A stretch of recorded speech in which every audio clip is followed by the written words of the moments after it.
I honestly don't know how you guys did this, but congrats, I guess. What's up, everybody? Anime X here, and in this video, I'll be adding yet another part to the What If Naruto Had the Rinnegan series. This is because you guys hit the like goal very quickly, unexpectedly quickly. So it's time to up the ante to 1,000 likes, and you guys get a part 6 to this series. Anyways, I'll be recapping the last part of the series like usual, then jumping into the new material. So, without further ado, let's get started.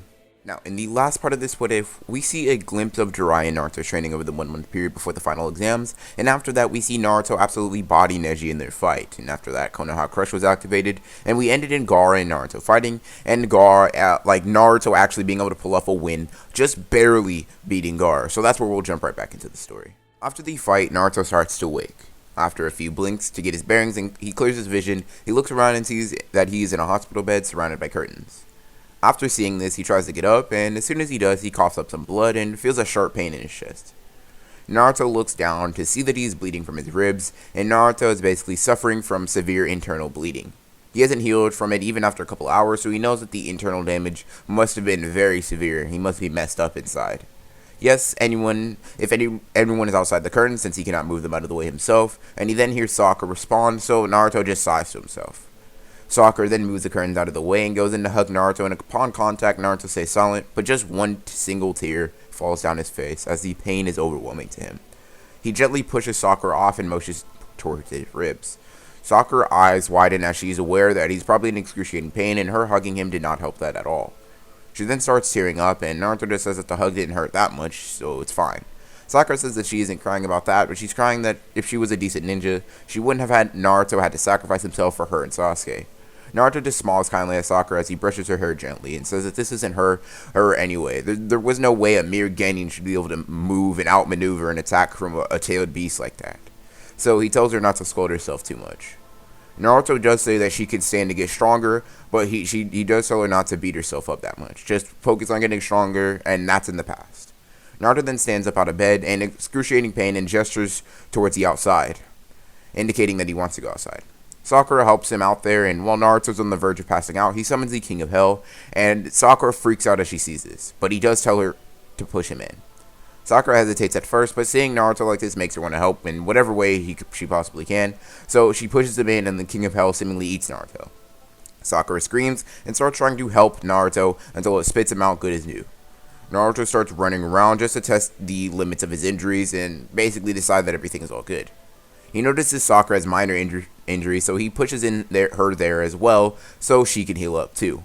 Naruto then gets up and puts Sasuke in there so his injuries can be healed after that. After this, they are all released from the hospital, and due to the recent attack, they have some time off. After this, though, after some time passes, just like in the original, Kakashi, Asuma, and Kurenai get attacked by Itachi and Kisame, and it ends up with Kakashi being extremely injured. After hearing this, Naruto rushes to Kakashi's side and tries to use the King of Hell to help Kakashi. The first time it actually doesn't work, and all it does is restore his body, although the second time it does work, and it seems to restore the psychological damage that came from Tsukiyomi. Then, after using it twice, Kakashi seems relatively okay, so Naruto decides with relief, and on that day, he decides that he could do some very good help with healing everybody around the hospital, so he makes 100 shadow clones that go to a ton of patients' room and heal them using the King of Hell. At first, that freaks everybody out, but rumors start to spread that, hey, this Rinnegan kid seems to be able to heal people faster than the hospital can. Then, finally, Naruto gets to Rock Lee, and seeing him in the condition that he is, Naruto feels pity for him, and he also feels a little bit of anger towards Gaara, although he feels like he's resolved that for now. So Naruto puts Rock Lee in the King of Hell, and boom, we get a fresh Rock Lee, completely healed from his injuries. After this, everyone thanks Naruto for his hard work, and as he's on his way out of the hospital, Jiraiya bumps into him and tells him that he needs to pack his bags. Just like in the original, Jiraiya wants to search for Tsunade, but not for healing purposes, but for her being the Hokage, since Naruto seemingly has that healing purpose just wrapped right under his belt. He's good. He's got it. So with that, Naruto and Jiraiya are off to search for Tsunade, leaving the rest of his team back in Konoha, and he tells them to be safe until he gets back. Basically, he'll have to protect them once he gets back, so just don't get into trouble while he's gone. As they walk out of the leaf, Jiraiya looks at Naruto very strangely and just chuckles to himself. And Jiraiya tells Naruto that his strong protect the weak mentality might get him killed if he keeps that ideal in his head. Naruto just scoffs and said that it won't if he becomes the strongest and the one that surpasses anyone before him. Jiraiya smiles and says that he's going to need to train much harder if he intends to do something like that, or if he tends to be that symbol for everybody. and Naruto just nods as they then travel on, and while they're walking, Jiraiya presents the idea of teaching Naruto a new jutsu. Still being eager to always get new jutsu and learn them, Naruto asks to please be taught this jutsu, and while they're walking, Jiraiya shows up the Rinnegan. Naruto sees this, and instead of oohing and awing like in the original and how Jiraiya sort of expected and wanted Naruto to, Naruto holds his own hand out and starts repeating what he saw and basically saying it out loud. First, you focus your chakra in your hand. Then, Naruto focuses a majority of the chakra that he has directly into his left hand. Next, you give that chakra rotation. Naruto starts spinning the chakra, although he does have to use his other arm by default, just because he's doing it for the first time. Finally, you have to compress all that chakra into a tight, compact ball, since there is no more. Since he has no more arms, he activates the Asura Path ability, and then a third arm extends from his shoulder, helping him compress the chakra. Then, Naruto stops concentrating and the Rinnegan disperses. Naruto then just kicks up a rock, upset that he couldn't do it with one hand like Jiraiya did, and he turns ready to apologize for doing it wrong, but he sees that Jiraiya is completely stunned. After this, Jiraiya tells Naruto to practice a little bit more so that he can basically get a hold of it and he'll be in his hotel room for a bit. Before Jiraiya leaves though, Naruto just says, "I can do it this time," and sticks out his hand, and in a mere instant, a Rinnegan appears in his hand, fully formed, ready to be used. Now, after a bit of practicing, Naruto lays down, resting up for a bit for the coming journey until he hears a knock at the door. Naruto assumes it's Jiraiya, so he swings the door right open and sees two people in the front door. One who is an Uchiha, and Naruto immediately recognizes him as Itachi, and the other one is a shark-looking guy, but since he knows Sasuke's point of view on Itachi, Naruto does know what would be smartest for him, so he walks out there and dips. Naruto charges straight towards the nearest window, covers his face, jumps through with Kisame and Itachi in pursuit. Naruto needs to distance himself from people so that he can fight them without casualties and without restraints, so Naruto turns up his speed and is surprised that they can keep up in any way. Nonetheless, Naruto distances himself from the people and gets ready to fight them. Then Naruto hears Kurama tell Naruto that he's going to need assistance from them while he fights these two, so Naruto just charges up some Kurama chakra, and Naruto gets in a fighting stance, ready for either to attack. Itachi looks up at Naruto, dead in the eyes, and uses a genjutsu, but Naruto doesn't even flinch. And even though this is a base genjutsu, Itachi is surprised and nods at Kisame, encouraging him to actually attack him physically. And Naruto is dodging all of Kisame's strikes, effectively and swiftly. In fact, Naruto is not only able to dodge Kisame, but he's also able to strategize with Kurama, as well as trying to figure out a strategy. Naruto asks, "How many time stops do I have with this much chakra?" And Kurama says that he has about 5 before he runs out completely, unless he decides to use a Rinnegan ability when in stopped time. Naruto nods, knowing that 5 will force him out of commission, so 3 is probably the amount that he wants to use. That way, even if it doesn't kill, he can get out of there as soon as possible. If he limits the time stop to 5 seconds, then he will be able to possibly pull off 3 successfully. And then, Naruto looks for Itachi, and to his surprise, he isn't where he thought he was anymore. Naruto starts panicking since he knows this Itachi guy might be able to kill him if he's off guard in one shot, so Naruto makes a shadow clone, and the two go back looking for Itachi. They go back to back, so that way they can cover more ground, basically seal around him. But he then gets his answer when he turns around and sees him only for Itachi to expand and explode right in his face. Naruto gets up, although he is dazed from this attack, and is a little dizzy, so Naruto forces his Rinnegan to show through Tomoe as he is ready to at least prepare to stop time. Itachi then notices the buildup of chakra in Naruto's eyes, and he knows that something is up, and when Itachi and Kisame attack simultaneously, Naruto just exclaims, Naruto doesn't know what came over him, but nonetheless, he knows that he stopped time and he has 5 seconds to get to work. First, he stabs both Kisame and Itachi in their legs with chakra rods, and now he knows he has 2 seconds remaining.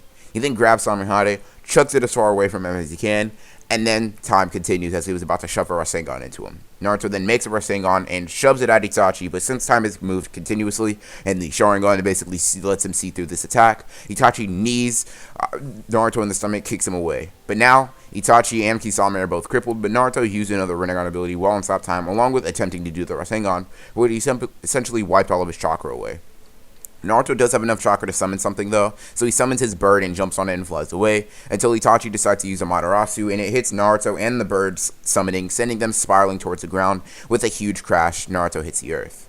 Naruto's left arm is now on fire with Amaterasu, and Naruto tries to basically put it out with water sour or anything, but Naruto realizes that this isn't going to go out, and he makes a split-second decision to stay alive. He asks Kurama if he can regenerate an arm, and Kurama just shrugs as he asks why, and has never had to try to do it before. Naruto just takes out a kunai, and as the fire spreads towards Naruto's face from his arm, Naruto amputates his arm from his shoulder, so the fire can't spread any higher.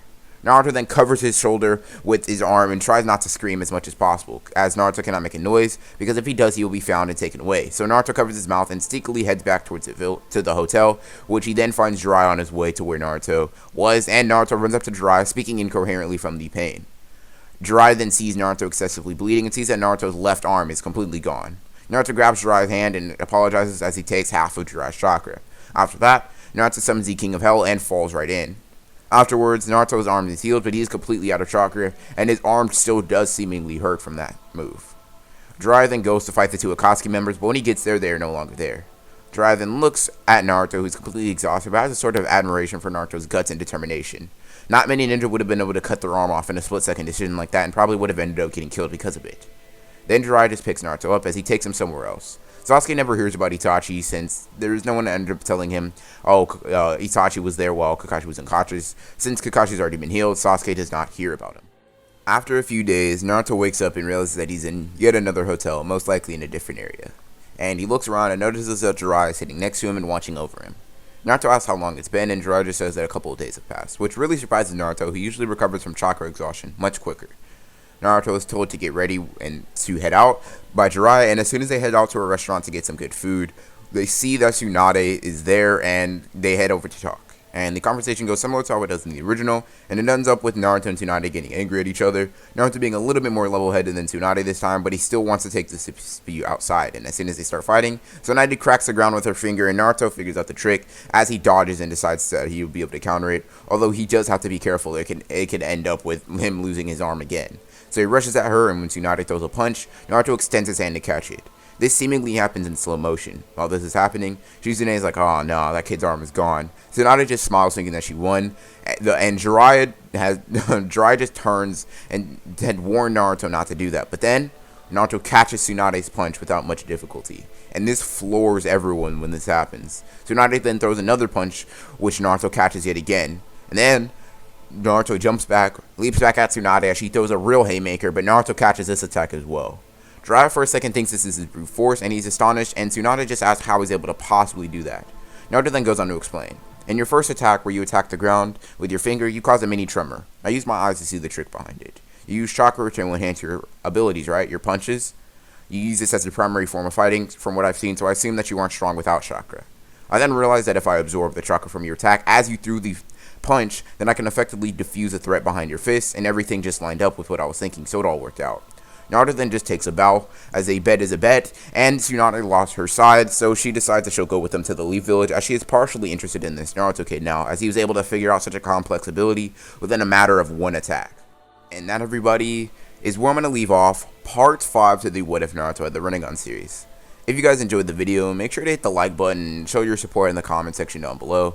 Let me know what you guys thought about the What If, things I can improve, things that you just enjoyed, that type of stuff. I am interested in seeing how I can improve the storytelling of this What If.